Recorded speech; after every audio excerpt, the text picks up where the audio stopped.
Buenas, ¿cómo estás? Espero que estés muy bien. En esta ocasión te traigo un nuevo video que se llama Prolactina. Bienvenidos a mi canal.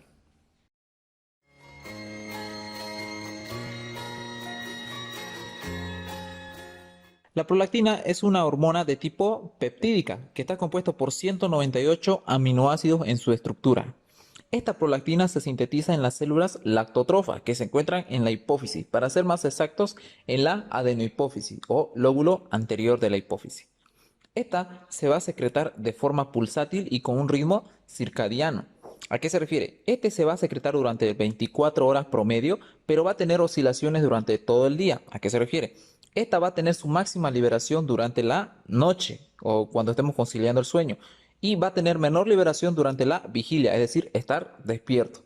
Esto cumple con un patrón de secreción de 24 horas, es decir, que va a oscilar durante el sueño y durante la vigilia. Esta hormona es muy semejante a la hormona del crecimiento, pues estas dos células, lactotrofas y somatotrofas, tienen un mismo origen embrionario, pero mientras va desarrollándose la persona, estas células se van separando. Existe una particularidad de la prolactina sobre las otras hormonas que también se liberan en la hipófisis. Resulta que la prolactina tiene una liberación constante durante todo el día, que puede variar durante la noche o durante la vigilia. Es decir, aumenta más la liberación en la noche y disminuye la liberación durante la vigilia. Pero de que existe una liberación constante durante 24 horas, existe. Entonces, tiene que existir un sistema que controle y regule esta liberación de la prolactina, pues ese sistema se va a encargar de inhibir o estimular la liberación de prolactina. Ese sistema se llama eje hipotálamo hipoficiario. Este eje hipotálamo hipoficiario puede estimular la liberación de prolactina, como también puede inhibir la liberación de prolactina. Pero ojo, como la prolactina se libera constantemente durante todo el día, entonces este eje hipotálamo hipoficiario va a tener un control de mayor importancia en cuanto a la inhibición de la liberación de prolactina, ya que este se libera constantemente. Vamos a hablar ahora de el eje hipotálamo hipoficiario, que se encarga de estimular o de inhibir la liberación de la prolactina. Hablemos ahorita de los factores que inhiben a la liberación de la prolactina. Bueno, hasta aquí está nuestro hipotálamo y aquí está nuestra hipófisis. Muy bien, resulta que el hipotálamo va a liberar varias sustancias, hormonas o factores que van a afectar a la liberación de prolactina. El primer factor que va a liberar se llama hormona inhibidora de la prolactina. Esta también es conocido como PIH, ¿ok? Abreviado. Esta hormona va a ir hacia las células de la hipófisis y, para ser más exacto, a la adenohipófisis, y va a disminuir la liberación de la prolactina. Otra sustancia que se libera en el hipotálamo se llama dopamina. Esta dopamina es liberada por las células dopaminérgicas en el hipotálamo, o es mejor dicho, en el sistema nervioso central. Esta dopamina va a ir también hacia las células lactotrofas de la adenohipófisis y va a disminuir la liberación de la prolactina. Y aquí viene una pequeña confusión en muchos libros y muchas literaturas de medicina en cuanto a la prolactina. Pues resulta que algunos autores consideran que la hormona inhibidora de la prolactina es la misma que la dopamina. Algunos creen que son muy semejantes y otros difieren de que hay la sustancia dopamina y que también hay la hormona inhibidora de la prolactina. Los últimos libros dicen que el efecto más importante en cuanto a inhibición de la prolactina es la dopamina. Todos lo consideran de que la dopamina es la sustancia más importante en cuanto al eje hipotálamo hipoficiario, porque se encarga de inhibir principalmente a la liberación de prolactina. Por eso es que todos los libros van a encontrar dopamina. Dopamina se caracteriza por disminuir la liberación de la prolactina. También a la hormona inhibidora de la prolactina también la consideran o también la conocen como prolactostina. Vamos a hablar más a detalles de los factores inhibitorios de la prolactina. Tenemos por un lado a la hormona inhibidora de la prolactina y por otro lado tenemos a la dopamina. Algunos libros consideran que es la misma sustancia, otros lo consideran a la dopamina como el factor más importante en cuanto a la inhibición de la prolactina.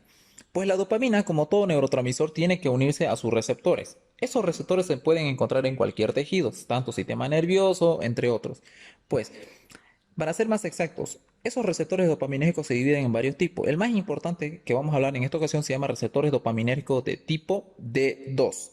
Estos se van a encontrar exclusivamente en las células lactotrofas, que se encuentran en la adenohipófisis. Estos receptores se van a encontrar con su neurotransmisor, que sería en esta ocasión la dopamina, y esta, escuchen bien, La dopamina, cuando se une a su receptor D2, en esta ocasión en la célula lactótrofa, va a activar a una proteína que se llama la proteína G, pero de tipo inhibitorio. Pues cuando se active esta proteína de tipo inhibitorio, este va a disminuir la liberación de una enzima que se llama adenilil ciclasa o adenilato ciclasa, como lo consideran varios libros igual. Cuando yo inhibo el adenilato ciclasa, este va a disminuir la producción de AMPC cíclico, que es nuestro segundo mensajero. Si yo disminuyo el AMPC cíclico, recuerden por favor, el AMPC cíclico es de vital importancia para que se libere el calcio intracelularmente. Si no tengo AMPC cíclico, disminuye la liberación de calcio. Si yo no voy a tener calcio intracelularmente, este no va a poder ayudar a lo que es la fosforilación de proteínas o metabolismo proteico dentro de la célula. Entonces, si no tengo calcio, no hay fosforilación proteica y a la vez no va a poder expulsarse o liberarse a la hormona prolactina. La dopamina, entonces, cuando se une a los receptores en las células de la adenohipófisis, en la célula lactótrofa, se caracteriza por inhibir la liberación de la prolactina. La dopamina es sintetizada en las células neurodopaminérgicas que se encuentran en el hipotálamo y en el sistema nervioso. Para ser exactos, en el hipotálamo, en el núcleo paraventricular, túbero hipoficiario y túbero infundibular. Deben de recordar siempre esto. El hipotálamo es el principal eje que se encarga de inhibir a la liberación de prolactina. Ojo, el hipotálamo también puede estimular a la liberación de la prolactina, pero sobre todo se caracteriza por inhibir la liberación de la prolactina. Porque si existiese un traumatismo o cualquier patología en el cual se corte la comunicación entre el hipotálamo y la hipófisis, va a haber mayor liberación de prolactina en cuanto a la hipófisis. Vamos a hablar ahora de los factores que estimulan la liberación de la prolactina. Recuerden que el hipotálamo estimula o inhibe la liberación de prolactina, pero tiene una mayor función en cuanto a la inhibición. Muy bien. ¿Quiénes son los factores que estimulan la liberación de la prolactina? Tenemos una sustancia que se libera en el hipotálamo que se llama hormona liberadora de tirotropina, también conocido como TRH. Esta se une a las células en la adenohipófisis. Esta TRH estimula a que la hipófisis libere una hormona que se llama TSH. Esta TSH o hormona estimulante de la tiroide va hacia la tiroide y estimula la liberación de T3 y de T4, es decir, hormonas tiroideas. Pero no tiene nada que ver esto en cuanto a la prolactina, las hormonas tiroideas.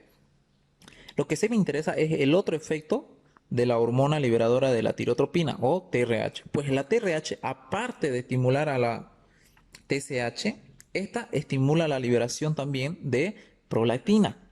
La TRH estimula la liberación de prolactina. Tenemos otros factores que estimulan también la liberación de la prolactina, aparte de la TRH.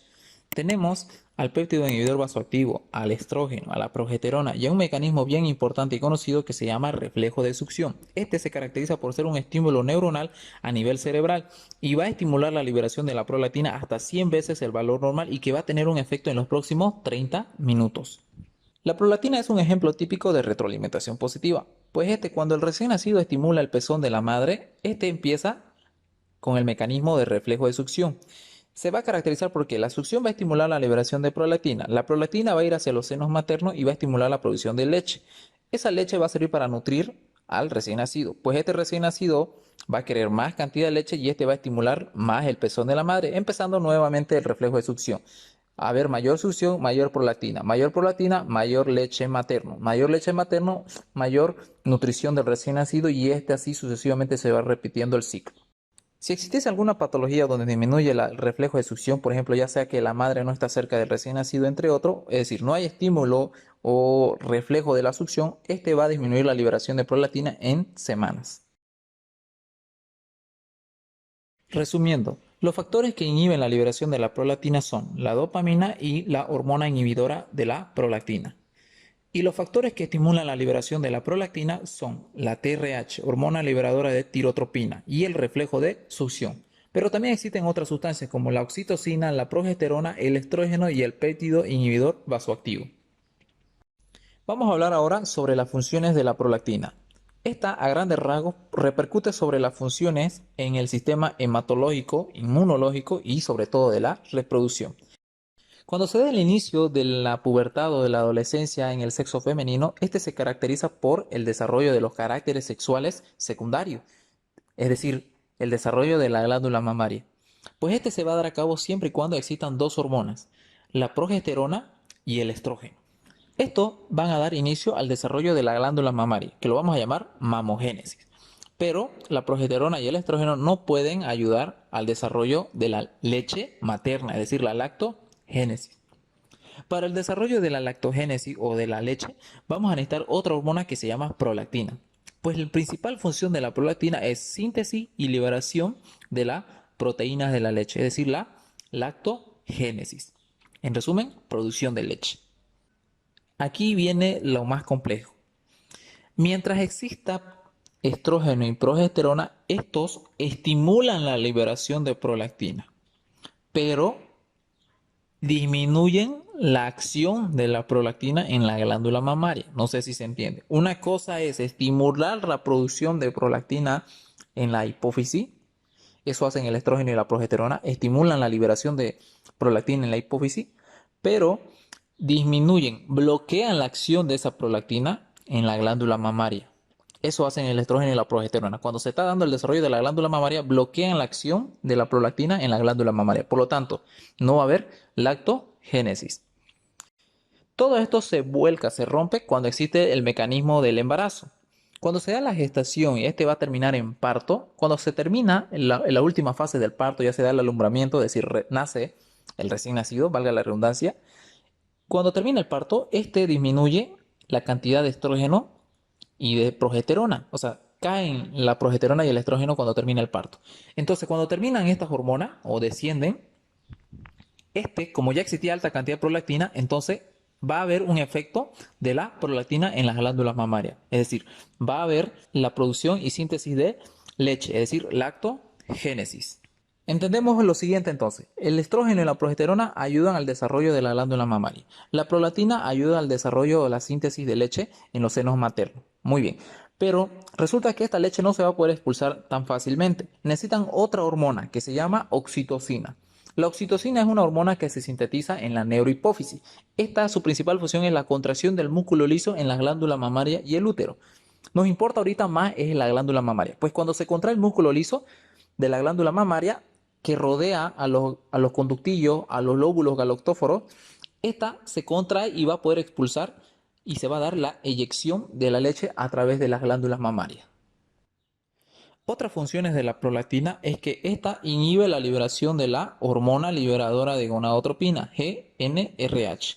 A la vez, disminuye la sensibilidad a la LH y a la FSH en las células gonadotrófas. ¿Qué quiere decir esto? Que la prolactina disminuye la liberación de la GnRH. La GnRH se produce en el hipotálamo y sirve para que la adenohipófisis o la hipófisis libere LH y FSH. Y a la vez la prolactina disminuye la sensibilidad a la LH y a la FSH. Cuando se disminuye la GnRH o se disminuye la sensibilidad de LH y FSH, entonces la mujercita, en el sexo femenino, no va a poder ovular. Por eso existe un método anticonceptivo que se llama MELA, que se caracteriza porque al ver constantemente reflejo de succión por parte del recién nacido, esta madre empieza a liberar altas cantidades de prolactina para la producción de leche para el recién nacido. Pero como un mecanismo secundario, esta prolactina en altas cantidades, gracias al recién nacido, disminuye la liberación de GnRH y a la vez de LH y FSH. ¿Qué significa? La mujer no va a poder ovular. La mujer no va a poder embarazarse, va a disminuir la concepción, ¿se entiende? Entonces, eso es un mecanismo por el cual se aprovecha este método anticonceptivo que se llama MELA. Mientras exista la lactancia, la mujer disminuye la probabilidad de poder embarazarse. Este método anticonceptivo, MELA. Se dice que tiene una alta efectividad en los primeros 6 meses porque el recién nacido depende exclusivamente del seno materno, pero después de los 6 meses el bebé empieza a consumir otros tipos de alimentos, por lo tanto la prolactina empieza a disminuir sus concentraciones y el método de MELA después de los 6 meses ya no es tan efectivo como en los primeros meses. Otras funciones de la prolactina es sobre la conducta sexual. Pues resulta que después del coito, la prolactina aumenta su liberación hasta 3 veces su valor normal. ¿Por qué aumenta 3 veces su valor normal la prolactina después del coito? Pues resulta que optimiza la fertilidad y la concepción. Pues resulta que tiene receptores a nivel uterinos y ováricos que van a favorecer a que se dé mayor porcentaje de fertilidad, es decir, aumenta el porcentaje de embarazo. Dice que disminuye el apetito sexual, pues también la prolactina tiene receptores en el sistema nervioso central, así disminuyendo el líbido. Una vez comprendidos los parámetros fisiológicos de la prolactina, se nos facilita la comprensión de patologías que repercuten sobre la liberación de prolactina. Por ejemplo, hay enfermedades donde disminuyen la liberación de prolactina, son muy raros y muy poco frecuentes. Las enfermedades más frecuentes en cuanto a la prolactina son aquellas que liberan altas cantidades de prolactina. Ejemplo, un prolactinoma, que es un tumor en la glándula hipofisiaria y se caracteriza por la liberación de altas cantidades de prolactina. ¿Qué manifestaciones clínicas o qué síntomas o signos va a tener una persona con prolactinoma? Pues resulta que la prolactina disminuye la liberación de GnRH. La GnRH es una hormona liberadora de gonadotropina. Esta actúa en la hipófisis, estimulando la liberación de LH y FSH. Si yo no tengo GnRH gracias a la prolactina, entonces esta persona no va a poder liberar LH y FSH por parte de la hipófisis. Entonces, si yo tengo alta cantidad de prolactina, no hay FSH y LH. ¿Cuál era la función del LH y la FSH? Pues ayudaban a la ovulación y al desarrollo de los folículos. Por lo tanto, en una mujer con prolactinoma, esta persona no va a poder embarazarse. ¿Por qué? Porque no hay LH y si no hay LH no hay ovulación. Como no hay FSH, no va a haber desarrollo de los folículos. Por lo tanto, va también a acompañarse de oligomenorrea y amenorrea. No va a tener un ciclo menstrual normal. Va a estar muy alterado. A la vez, la prolactina disminuye el líbido. ¿Por qué? Disminuye el apetito sexual, ya que la prolactina tiene receptores a nivel del sistema nervioso central. Entonces, ¿cuál es el tratamiento ante personas con prolactinoma? Recordemos el parámetro fisiológico. Una de las sustancias que disminuye la liberación de prolactina es la dopamina y es uno de los más importantes. Por lo tanto, el tratamiento hace ese mismo enfoque. Si la dopamina disminuye la liberación de prolactina y yo tengo una patología que se llama prolactinoma donde hay altas cantidades de prolactina, entonces ¿cuál es el tratamiento? Disminuir la liberación de prolactina. ¿Quién lo hace? La dopamina. Entonces el tratamiento tiene que ser dopamina. Los medicamentos que se usan en un prolactinoma son bromocriptina y cabergolina. ¿Qué hacen la bromocriptina y la cabergolina? Son medicamentos que funcionan como si fueran dopamina. Entonces, si yo estoy dando cabergolina y bromocriptina, que sería entre comillas dopamina, esta va a disminuir la liberación de prolactina. ¿Qué va a hacer la dopamina? Disminuye el crecimiento de la célula lactotrofa, disminuye la liberación de prolactina, que es lo que quiero en un paciente con prolactinoma. Y voy a tener como resultado aumentando la fertilidad y el apetito sexual. Y recordemos que en la mujer lo que más le va a afectar es que no va a poder embarazarse y eso es el principal reclamo o la principal queja que viene el paciente a nuestros consultorios. ¿Qué le damos de tratamiento? Dopamina, para que disminuya la liberación de prolactina y la mujer pueda embarazarse. Otra manifestación clínica que puede encontrarse es cuando se da el mecanismo del parto y por alguna patología el recién nacido fallece, es decir, óbito fetal. Entonces, la madre, después del parto, ya sin el recién nacido, como disminuye el estrógeno y las progesterona en la mujer, entonces se eleva en altas cantidades la prolactina. Por lo tanto, el pecho, el seno materno va a estar congestionado de leche.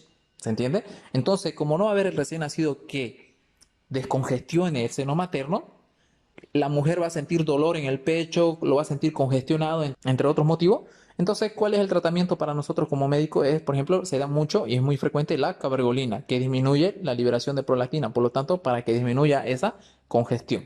En la descripción del video les voy a dejar un link para que ustedes puedan descargarse estas imágenes en forma de PDF.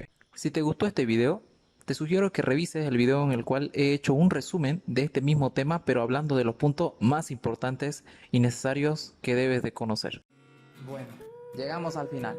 Si realmente te gustó este video, por favor, déjame tu like, suscríbete a mi canal, actívame la campanita de notificaciones para que seas el primero en enterarse cuando vuelva a subir un nuevo video. Y además, déjame en los comentarios qué temas me sugieres para mi siguiente video. Conmigo será hasta una próxima ocasión.